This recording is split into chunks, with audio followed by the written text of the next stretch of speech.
All right, we've got heat going today for the most part, and then tomorrow and through the weekend we increase the rain chance, so that heat should come down a little bit.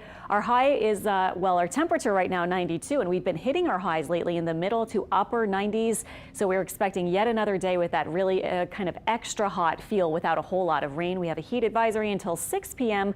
for a big part of our area, including the south shore of Lake Pontchartrain and all of our north of the lake spots. Temperatures right now are in the lower 90s, and here is the feels like temperature that we've been more concerned with because of the humidity, of course, bringing up that temperature so it feels a little hotter.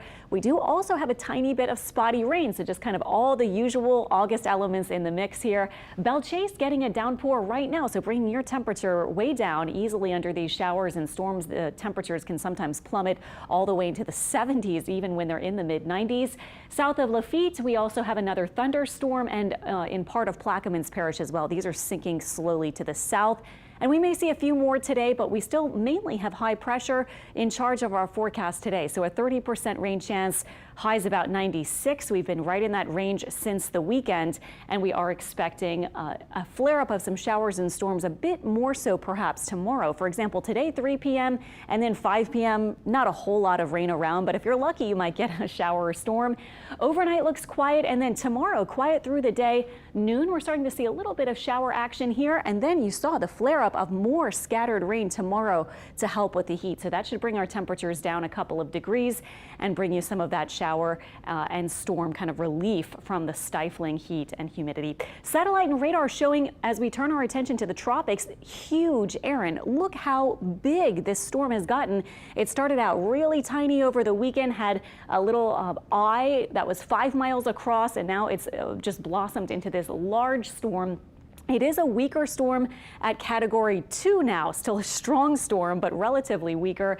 And you can see its winds extend out several hundred miles from the center, and also just the cloud cover so far from the center too.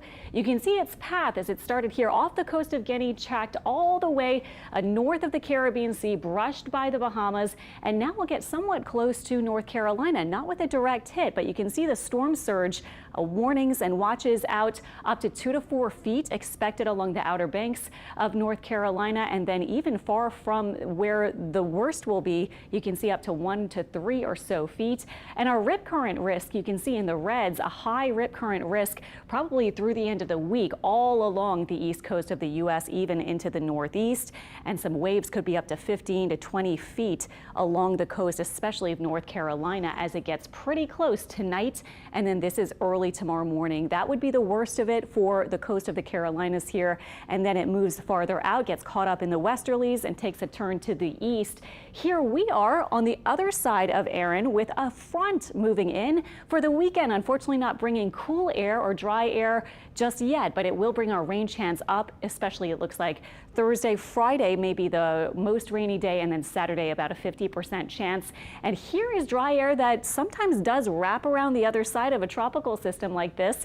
And our models are showing with available moisture by early next week, we might get in on a little bit of slightly drier air, maybe at some point in the early to mid part of next week. So just a little heads up there. Not looking super promising in August, but that can be somewhat nice if you do get a little breath of some drier air at this point in the year. 2 other spots are out here. Notice that neither is going to be moving toward the northern Gulf Coast, so we continue with no threats. Here's Erin. Here's our next spot, likely to take a slightly more eastward path compared to Erin, but overall pretty similar to Erin. And then another spot farther out, probably going to sink off farther to the south. And these is going to be the steering current with this big high kind of determining where these systems end up. So tracking the tropics, but nothing for us as far as threats, likely at least through the end of August. So sigh of relief there for a lot of us. We'll continue to track, of course, closely as we get toward the peak day of September 10th, and early next week, still hot, lower chance of rain it looks like for early on Monday.